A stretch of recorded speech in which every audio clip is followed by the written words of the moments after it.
I was sitting in my home office on a Tuesday morning in Charlotte, North Carolina, right in the middle of a critical video conference with clients from Singapore, when my internet suddenly died. Not the typical buffering or slow connection, but a complete, total blackout. My screen froze mid-sentence, the little spinning wheel of death appeared, and then everything went dark. I stared at my monitor in disbelief, watching the disconnection notification pop up like a slap in the face. My name is Thomas O'Brien, and I work as a freelance cybersecurity consultant. My entire livelihood depends on having a reliable, fast internet connection. I'm not streaming cat videos or casually browsing social media. I'm managing network security for companies with millions of dollars on the line, conducting penetration tests and monitoring systems in real time. Without internet, I might as well be sitting in the Stone Age banging rocks together. I immediately grabbed my phone and checked the Wi-Fi. Nothing. I ran through the usual troubleshooting steps that anyone who works from home knows by heart. I unplugged the router, waited 30 seconds, plugged it back in. Still nothing. I checked all the cables, made sure everything was connected properly. Everything looked fine on my end. That's when I walked outside to check the connection box on the side of my house. What I found made my blood run cold. The cable line that connected my house to the internet had been cut, not frayed, not damaged by weather or animals, but cleanly severed with what looked like wire cutters. Someone had deliberately cut my internet cable. I stood there for a moment, trying to process what I was seeing. Who would do this? Why? I pulled out my phone and called my internet provider, Spectrum. After navigating through their automated system for what felt like an eternity, I finally reached a human being. This is Thomas O'Brien at 4782 Meadowbrook Lane in the Riverside Estates neighborhood. Someone cut my cable line. I need a technician out here immediately. The customer service representative, a woman named Linda, sounded sympathetic but not particularly urgent. I'm so sorry to hear that, Mr. O'Brien. Let me check our schedule. The earliest we can get someone out there is Friday afternoon. Friday? That's 3 days from now. I work from home. I need internet access today, not Friday. I understand your frustration, sir, but we're completely booked. Friday is the absolute earliest. I hung up after she promised to put me on a priority list in case of cancellations. 3 days without internet. 3 days of lost income, missed meetings, and angry clients. I immediately started calling clients to explain the situation and reschedule meetings, using my cell phone hotspot as a poor substitute for my usual connection. That afternoon, while I was trying to work using my phone's limited data, my doorbell rang. I opened the door to find a woman in her early 50s standing on my porch with a clipboard and a smile that didn't reach her eyes. She had that particular haircut that screamed, "I want to speak to the manager," blonde with aggressive highlights styled in a severe bob. "Good afternoon. I'm Brenda Patterson, president of the Riverside Estates Homeowners Association. I wanted to personally inform you about some exciting changes coming to our community." I recognized the name. Brenda had sent me countless petty emails over the past year about minor violations of the HOA rules. My grass was a 1/4 inch too tall 1 week. I had left my garbage bins visible from the street for 2 hours past the collection time. My mailbox wasn't the approved shade of black. The woman was a nightmare wrapped in suburban pleasantries. "I'm kind of busy right now, Brenda. What is it?" Her smile tightened. "Well, I wanted to let you know that the HOA board has voted to partner with a new internet provider, StreamNet Communications. They'll be offering exclusive service to our neighborhood at competitive rates. We're very excited about this partnership." Something clicked in my mind. When did this vote happen? Last month at the board meeting. It was all very official and proper. "I didn't receive notice about any meeting," she waved her hand dismissively. "All residents are welcome to attend, Mr. O'Brien. We can't be expected to personally invite everyone." "And what does this have to do with my current internet service?" Her expression shifted to something that might have been meant to look innocent but came across as smug. "Oh, you had an issue with your cable? How unfortunate." "Well, this is actually perfect timing. StreamNet can have you connected by tomorrow if you sign up today. I have the forms right here." The pieces suddenly fell into place with stunning clarity. The deliberately cut cable, the convenient timing of her visit, the too perfect solution to a problem that shouldn't have existed in the first place. "Did you cut my cable line?" Brenda's eyes widened in mock offense. Excuse me? I would never. However, I did notice during my neighborhood inspection this morning that several cables appeared to be damaged. Old infrastructure, you know. These things happen. That's why we're so pleased to bring StreamNet to the community. New cables, new infrastructure, better service. Several cables? Who else lost their internet? She consulted her clipboard. Let's see, you, the Hendersons on Maple Drive, the Chavez family on Oak Street, and the Williamson house on Birch Avenue. All Spectrum customers coincidentally. The residents who already switched to StreamNet have had no issues at all. I felt my jaw clench. This is illegal. You can't damage private property to force people to use a specific service provider. Her smile turned icy. I'm not sure what you're implying, Mr. O'Brien, but I'd be very careful about making accusations you can't prove. All I'm doing is offering you a solution to your problem. StreamNet is offering a special rate for our community. Shall I leave you the paperwork to review? Get off my property. She placed a folder on my doorstep anyway. I'll leave this here in case you change your mind. Have a lovely day. I watched her walk back to her white SUV with a custom license plate that read HOA PREZ and felt rage building in my chest. She had actually done this. She had vandalized my property, cost me business, and then had the audacity to show up and try to sell me on the solution to a problem she had created. I immediately took photos of the cut cable from every angle. The cut was too clean, too precise to be anything but deliberate. Then I called a friend who worked as a private investigator. Marcus answered on the second ring. Thomas, what's up? I need a favor. Someone cut my internet cable, and I'm pretty sure it was my HOA, president trying to force residents to switch providers. Can you do anything with that? That's a new one. Send me the details and photos. I'll see what I can dig up. Next, I called a lawyer. I had used Jacob Steinberg a few years back for a contract dispute, and he had been excellent. His paralegal put me through immediately. Thomas, good to hear from you. What can I do for you? I explained the situation, the cut cable, Brenda's visit, the other affected residents, and the suspicious timing of the HOA's partnership with StreamNet. Jacob let out a low whistle. That's textbook tortious interference with business relations, plus destruction of property, possibly conspiracy if she coordinated this with the internet company. How much business are you losing? I had to reschedule 4 meetings today alone.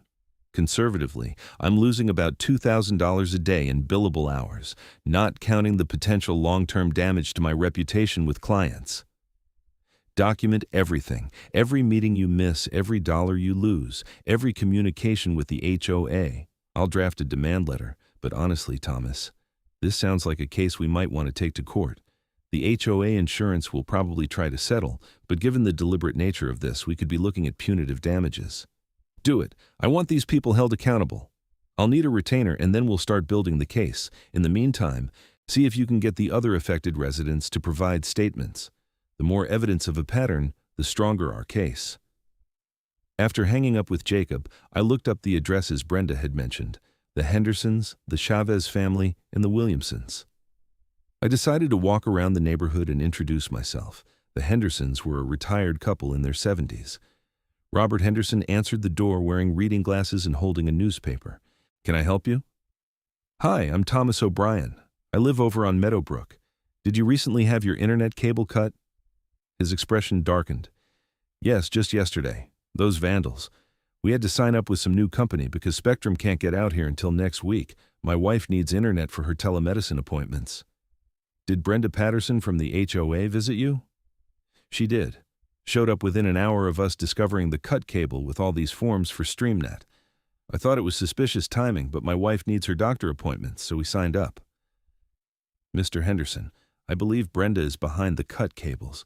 She's trying to force everyone to use StreamNet, probably getting a kickback from the company. I'm working with a lawyer on this. Would you be willing to provide a statement about what happened? He nodded slowly. You know what, son? I would. I've lived here for 20 years, and that woman has been a menace since she took over the HOA, always fining people for ridiculous things, throwing her weight around like she's some kind of dictator. If she's actually breaking the law now, it's time someone stood up to her. I got Robert's contact information and his permission to have my lawyer reach out. Then, I headed to the Chavez house. Maria Chavez was a single mother with 2 teenagers. She answered the door looking exhausted, her hair pulled back in a messy ponytail, still wearing scrubs from her nursing shift. "I'm so sorry to bother you. I'm Thomas O'Brien, and I believe we're both victims of the same crime." I explained the situation, and her eyes widened. I knew something was wrong. My son Alex noticed the cable was cut clean through, like someone used scissors or something. But when I called Spectrum, they said it could take a week to fix. Brenda showed up that same afternoon with forms for this StreamNet company. I couldn't afford to wait a week. My kids need internet for school, and I need it for work. I signed up because I didn't have a choice. That's exactly what she's counting on. She's holding people hostage and forcing them to switch. I'm building a legal case against her and the HOA. Would you be willing to help? Maria nodded firmly. Absolutely. My shift supervisor almost wrote me up because I missed an important email about schedule changes. This cost me time and stress I don't have. If that woman deliberately did this, she needs to face consequences. The Williamsons were a young couple with a newborn. Jennifer Williamson answered the door with a baby on her hip, looking frazzled. "I'm Thomas O'Brien from Meadowbrook Lane. I think your internet cable was cut by the same person who cut mine." Jennifer's face went from confused to furious in about 2 seconds. "That witch! I knew it! Come in, please." Her husband David was working from their kitchen table, surrounded by papers and looking stressed. Jennifer explained who I was. David stood up immediately. "You're saying Brenda did this deliberately?" "I believe so. She's forcing people to switch to StreamNet, and I think she's getting paid by the company to deliver customers." "We lost $800, Jennifer said, her voice shaking with anger. "David missed a major presentation because our internet was down. His company docked his quarterly bonus because of it. We have a 3-month-old baby and medical bills, and this psycho cost us $800 so she could get what? A referral fee? I'm suing her and the HOA. Will you join the case?" "Hell yes," David said. "What do you need from us?" Over the next few days, working off my spotty cell phone connection, I coordinated with Jacob to build our case. Marcus, my private investigator friend, came through with some interesting information. StreamNet Communications had been formed just 6 months earlier by a man named Richard Patterson, Brenda's husband. "So it's a family business," Marcus explained over the phone. "Richard Patterson filed the LLC paperwork in January. StreamNet's only client is Riverside Estates HOA. Brenda signed the contract on behalf of the HOA to make StreamNet the preferred provider. She's literally funneling money to her own household. That's got to be a conflict of interest. It's fraud. She's using her position on the HOA board to enrich herself personally. Jacob is going to have a field day with this." By Friday, Spectrum finally sent a technician to repair my cable. The tech, a guy named Ramon, examined the cut and shook his head. "This was deliberate. I've seen cables damaged by animals, weather, construction accidents. This was cut with wire cutters. You should file a police report." "Way ahead of you." I had actually filed a report on Wednesday, but the Charlotte-Mecklenburg Police Department hadn't seemed particularly interested in a cut cable. However, once Marcus sent over his findings about the Patterson connection and Jacob sent over documentation showing a pattern of deliberate property damage, the police assigned a detective to the case. Detective Sarah Morrison showed up at my house on Saturday morning. She was in her 40s, with sharp eyes and a no-nonsense demeanor. "Mr. O'Brien, I've reviewed your complaint and the documentation your lawyer provided. This is more complicated than a simple vandalism case. We're looking at potential fraud, property damage, and conspiracy. I need to ask you some questions." She spent an hour going through everything. The timeline of events, Brenda's visit, the other affected residents, the Patterson connection to StreamNet. She took copies of all my photos and documentation. I'm going to need to speak with the other residents and get their statements. I'll also be reaching out to Spectrum to get their technical assessment of the damage. If what you're saying is accurate, and I have no reason to doubt you, Mrs. Patterson is in serious legal trouble. What about the HOA as an entity?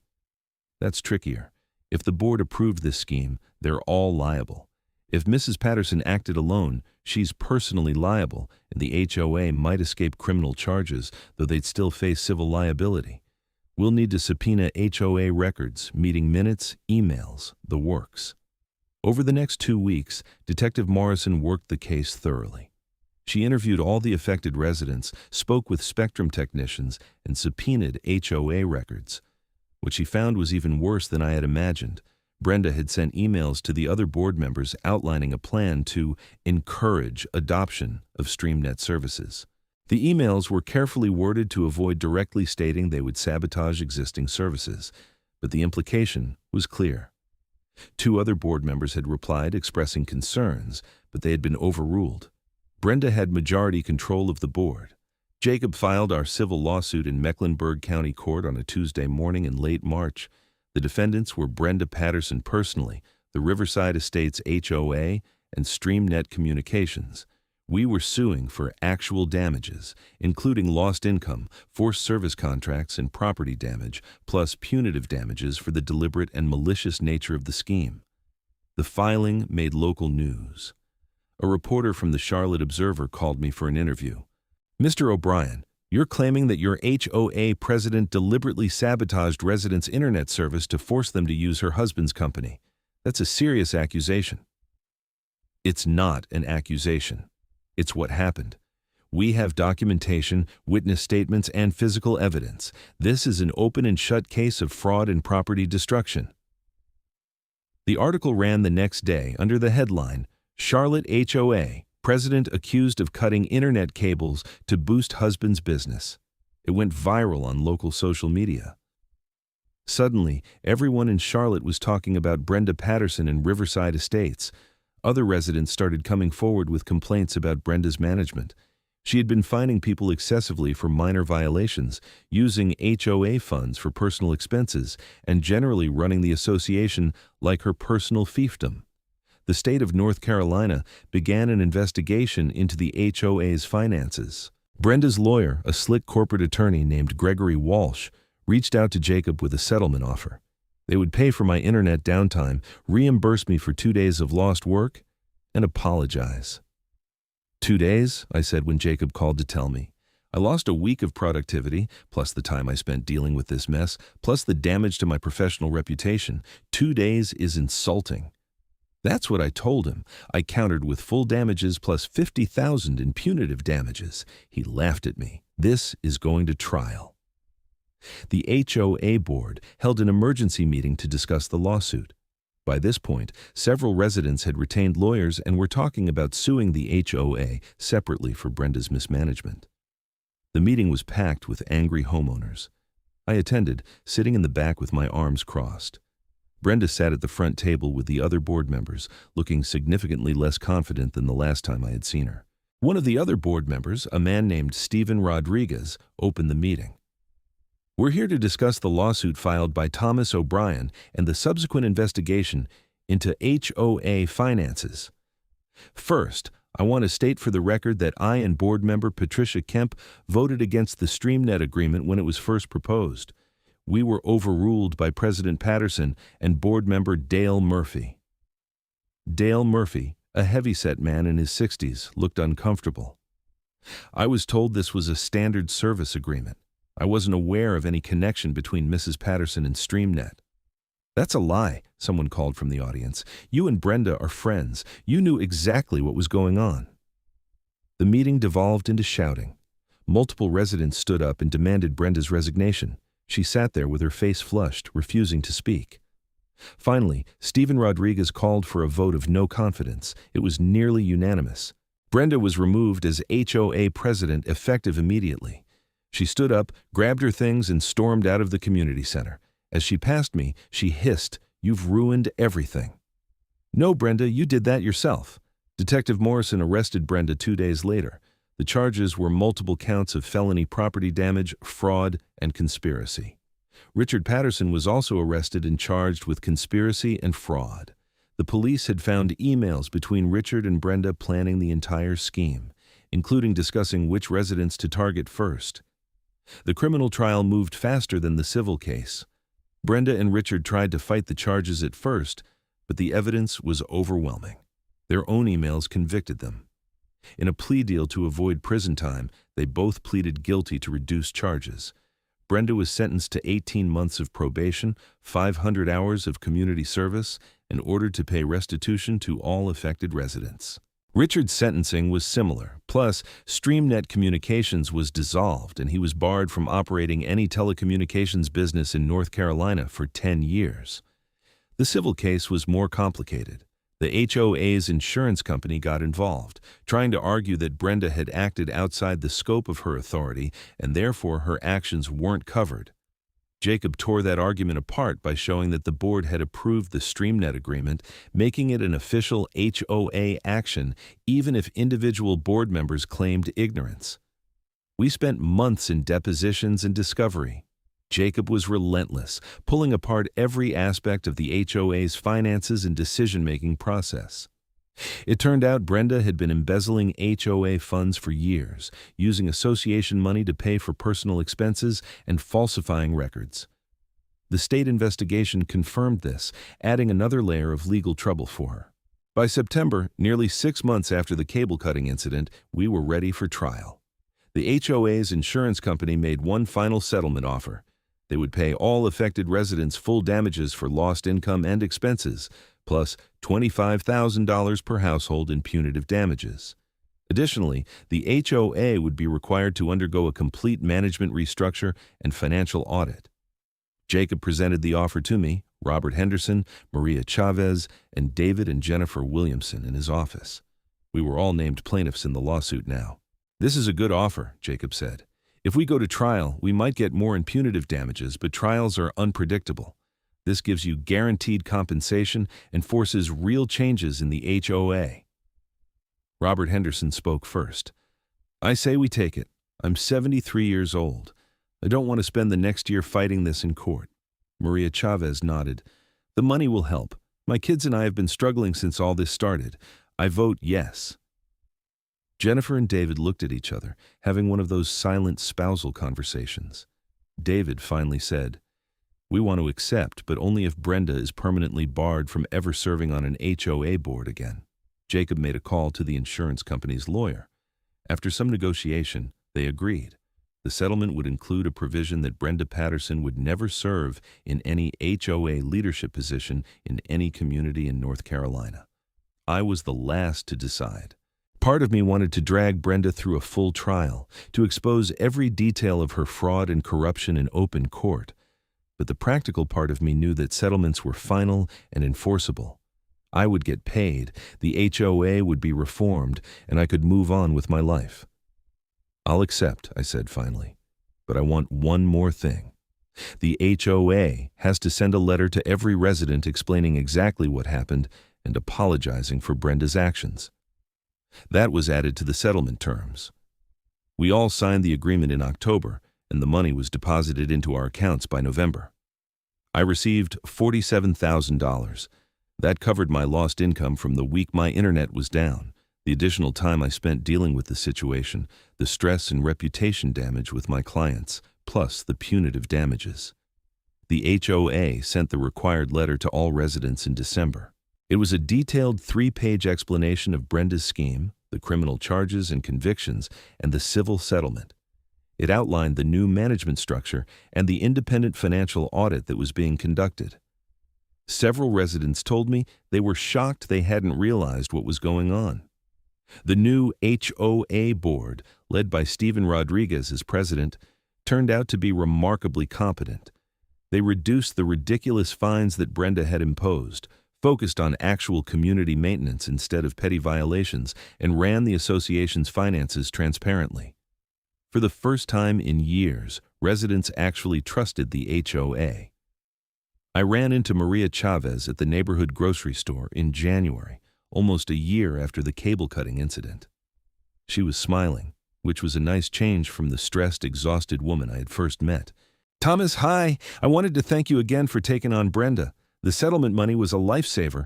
I was able to pay off some medical bills and set aside savings for the kids' college funds." "I'm glad it worked out. How are the kids?" "Great. Alex just got accepted to North Carolina State for computer science. He says he wants to work in cybersecurity like you." That made me smile. "Tell him to reach out if he wants any advice or mentorship. I'm always happy to help." Jennifer and David Williamson's baby was walking by the time I saw them again at a neighborhood barbecue that spring. David had received a promotion at work after landing a major client, putting his career back on track after the setback from missing that presentation. "We bought a swing set for Emma with some of the settlement money," Jennifer said, watching her daughter toddle around the yard. "The rest went into her college fund. It feels good knowing that Brenda's attempt to screw us over actually ended up helping our family." Robert Henderson passed away peacefully in his sleep that summer, at age 74. His wife Eleanor told me at the funeral that he had been proud of standing up to Brenda, that it had given him a sense of purpose in his final year.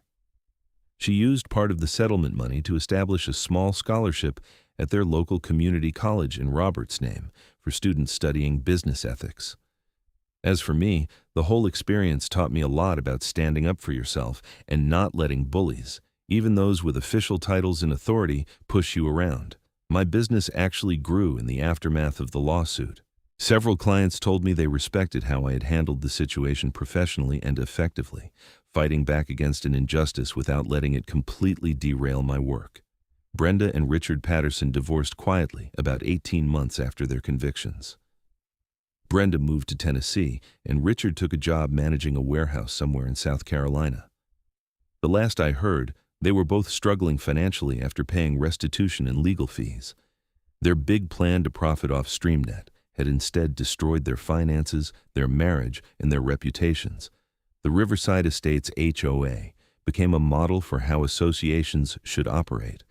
Stephen Rodriguez and the new board implemented regular financial reports, open meetings with real resident input, and reasonable rules that focused on community improvement rather than petty control. Other HOAs in Charlotte started copying their approach after local news covered the transformation. I still live in my house on Meadowbrook Lane. My internet, provided by Spectrum, works perfectly and has never had any issues since that Tuesday morning when Brenda cut the cable. Sometimes I walk past the connection box on the side of my house and remember finding that clean cut through the wire the moment everything started. It's strange how one malicious act can spiral into something so much bigger. Brenda thought she was being clever, finding a way to force residents into her husband's business and make money off her position of authority. Instead, she triggered a cascade of consequences that destroyed her life and actually improved the community she had tried to exploit. The whole experience reinforced something I already believed from my work in cybersecurity.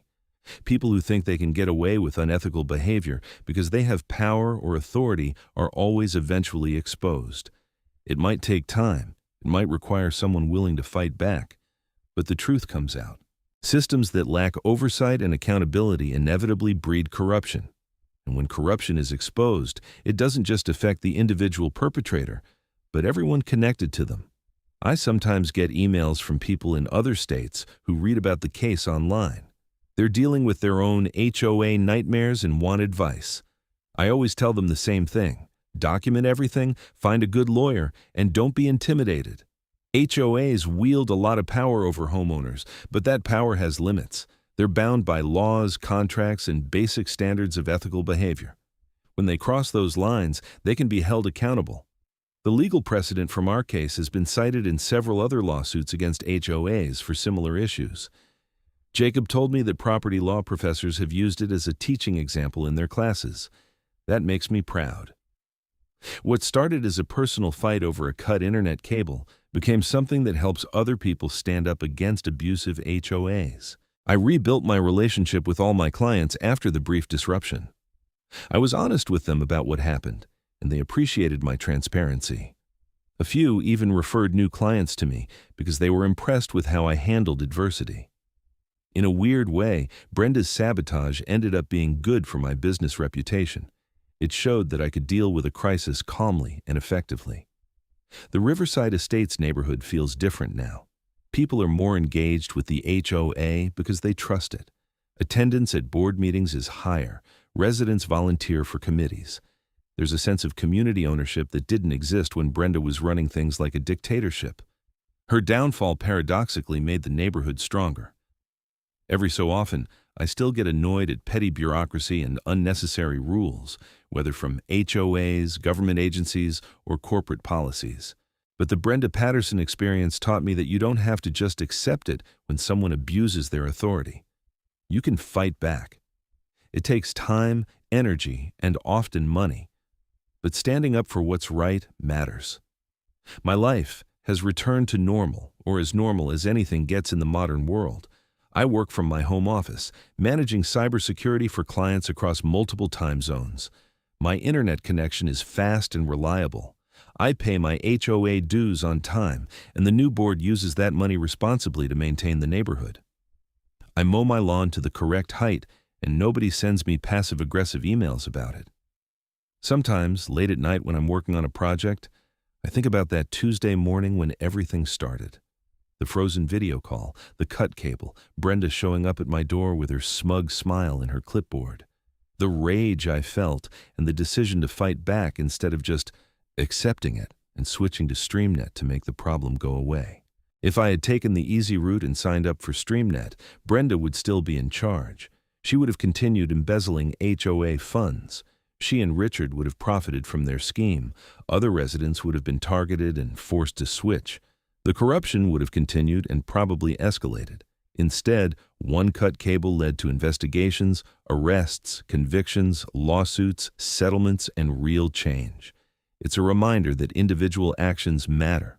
Standing up to bullies and corrupt officials might seem daunting, but it's necessary. Nobody else was going to stop Brenda. The other board members who had concerns hadn't acted. The residents who found her behavior suspicious hadn't pushed back hard enough.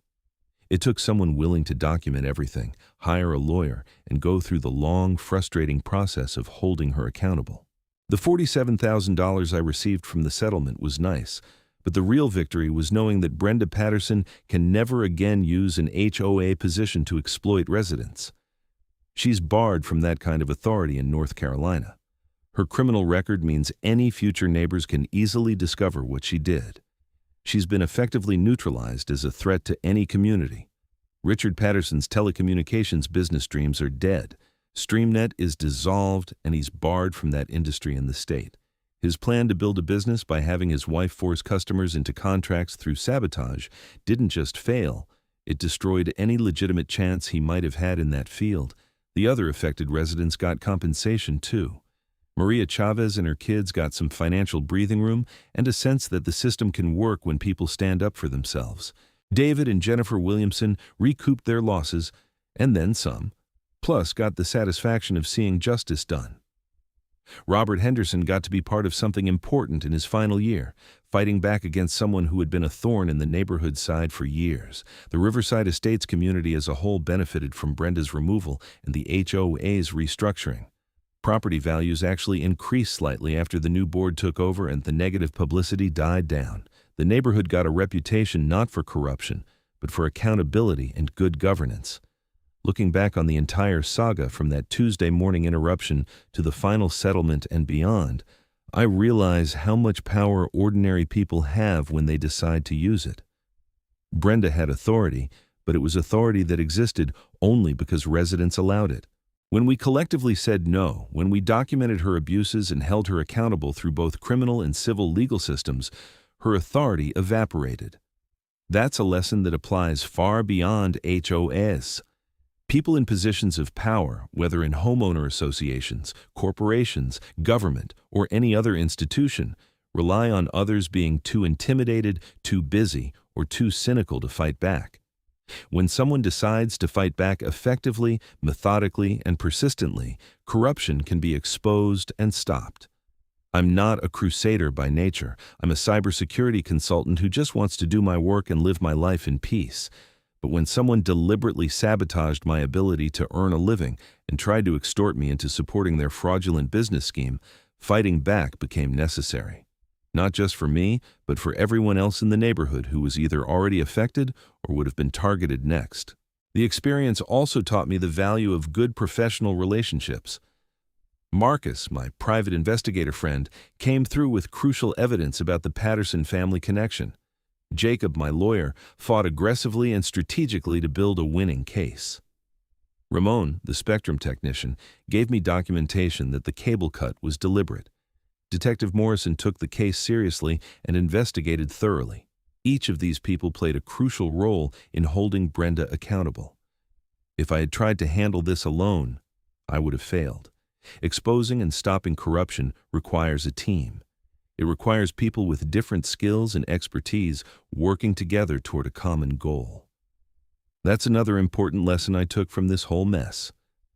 As I sit here in my home office, now more than 2 years after that fateful Tuesday morning, I occasionally glance at the framed copy of the settlement agreement hanging on my wall. Jacob suggested I frame it as a reminder that fighting back against injustice can succeed. It's become a conversation piece when clients visit. They ask about it, I tell the story, and it invariably leads to discussions about ethics, accountability, and standing up for what's right. My work in cybersecurity is all about protecting systems from people who try to exploit vulnerabilities for their own gain.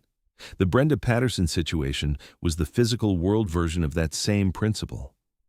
She found what she thought was a vulnerability residents dependent on internet service, an HOA position that gave her authority, and a lack of oversight that would let her get away with corruption. She tried to exploit it for profit, but she underestimated the resistance she would face. She assumed people would take the path of least resistance and just sign up for StreamNet rather than fight back.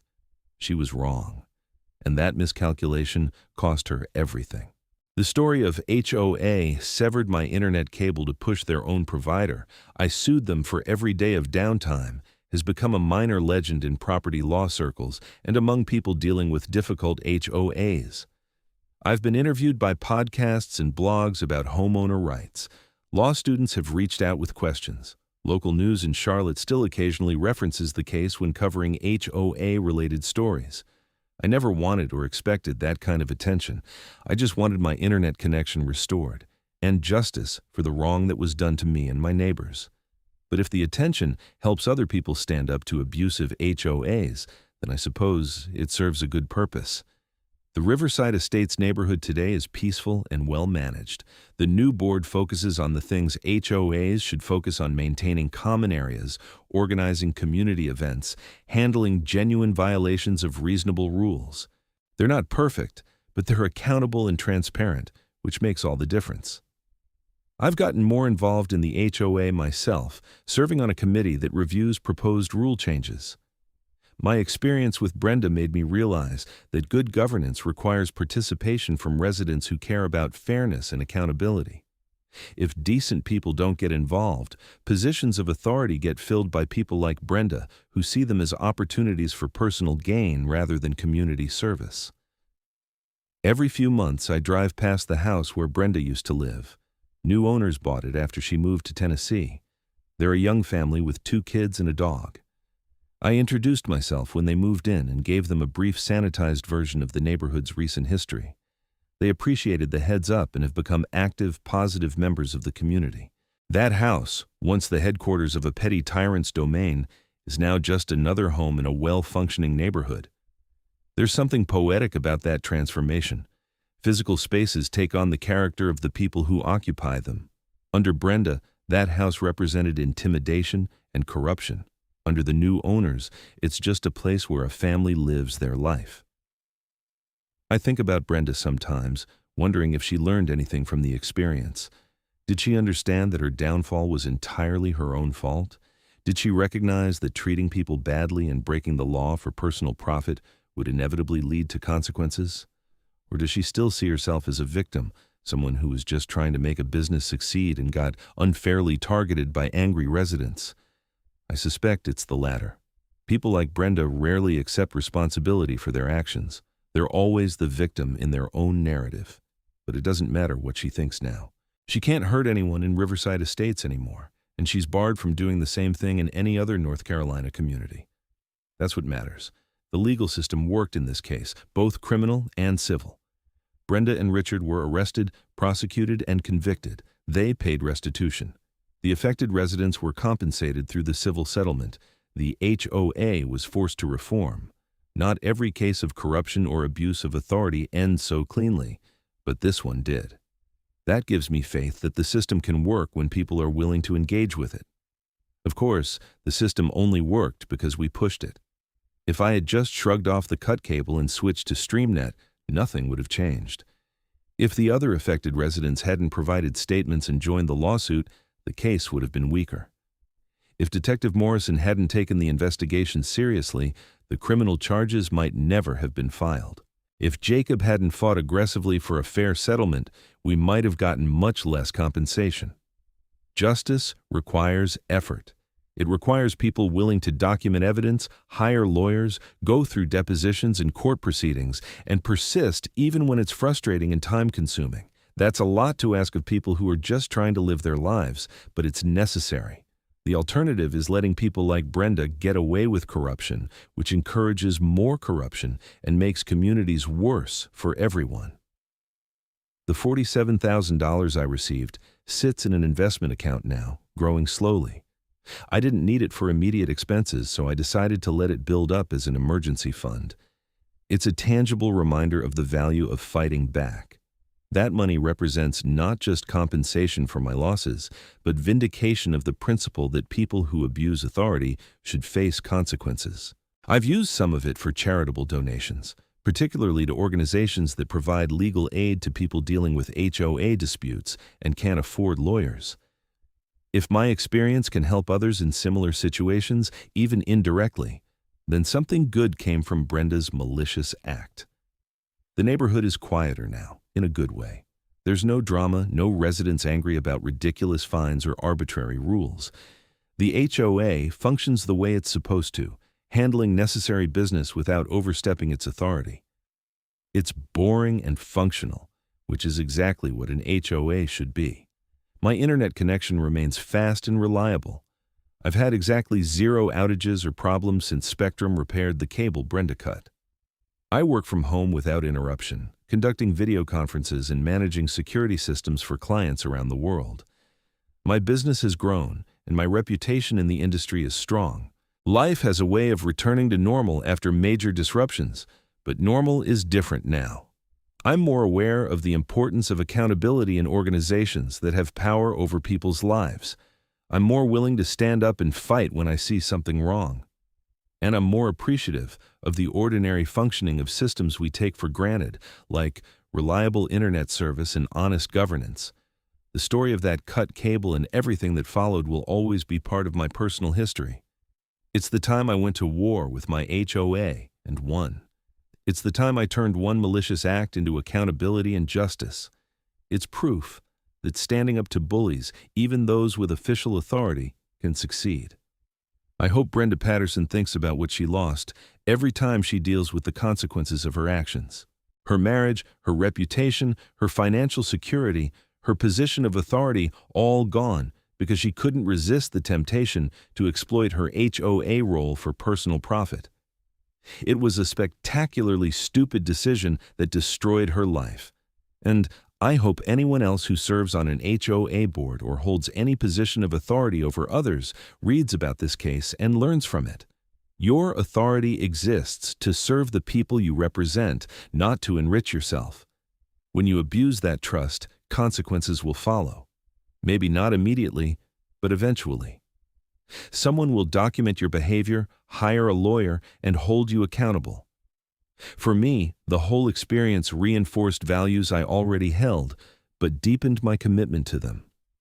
Integrity matters, accountability matters, standing up for what's right matters, even when it's difficult or costly. And communities are better when people refuse to tolerate corruption and abuse of authority. As I finish writing this reflection on everything that happened, my internet connection is working perfectly, streaming data at high speed with no interruptions. It's such a simple thing, but 2 years ago it became the center of a legal and moral battle that changed my neighborhood and taught me lessons I'll carry for the rest of my life. I won. The good guys won. Brenda lost. Justice was served. The system worked. And Riverside Estates is a better place because one person decided to fight back when their cable was cut. That's the story, from beginning to end, and I'm proud of every decision I made along the way.